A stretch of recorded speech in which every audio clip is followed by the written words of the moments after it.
Hello? Hello, Sheriff's Office. That's just one of thousands, yes, thousands of calls made each year to local 911 by mistake. The calls are coming from disconnected cell phones, phones that should no longer be in use. Marshall Zellinger always investigating, learning these calls are impossible to track.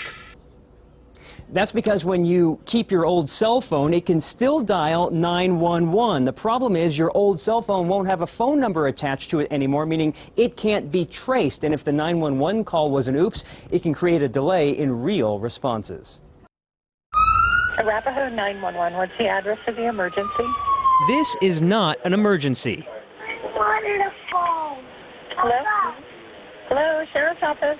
It's an accident. 8,000 times last year, Arapahoe County took 911 calls just like this. Hello, I'm sorry. They're playing with a disconnected cell phone, aren't they? An average of 20 times a day. People will give phones deactivated to their children to play with, not realizing that as long as the battery has power, the cell phone can dial 911. Kathy Rayleigh runs 911 for Arapahoe County. Arapahoe County Communication, this is Vanessa. How can I help you? Which received 69,000 emergency calls last year. And of that 69,000 approximate number, almost 11% were from deactivated cell phones. The 911 still works on those, so that's not a good toy for the kids, okay?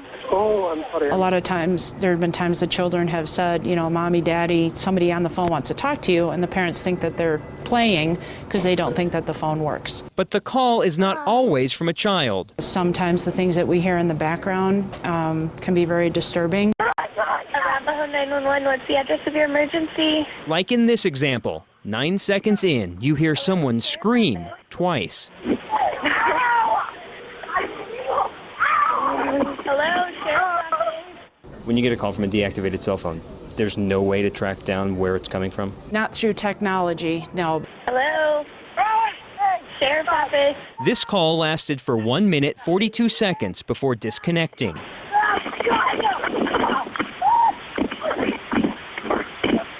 Unfortunately, until somebody gets on that phone and tells us where they're at and what's going on, we literally can do nothing except listen to what is going on and hope that somebody comes to the phone. The one thing dispatchers do know, the call is coming from an old cell phone because the area code shows up as 911, but the address that pops up is not where the call is coming from. If we do get any type of location, it usually just references back to the cell tower that the call is coming through on. Does that help you at all?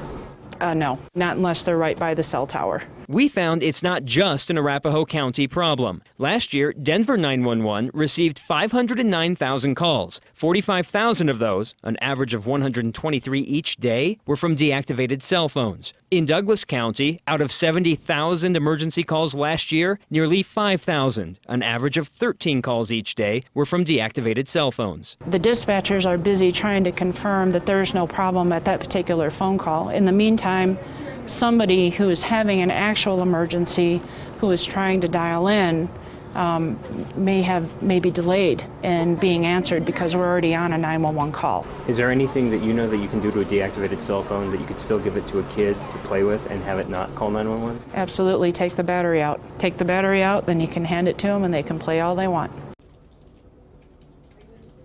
Some calls from deactivated cell phones are legit. Some people have phones like that simply to call 911 in case of an emergency. But until a dispatcher like you see here actually gets someone on the other line to find out if it's an emergency or not, they really may be just spending minutes talking to a kid. Reporting live, Marshall Zellinger, 7 News.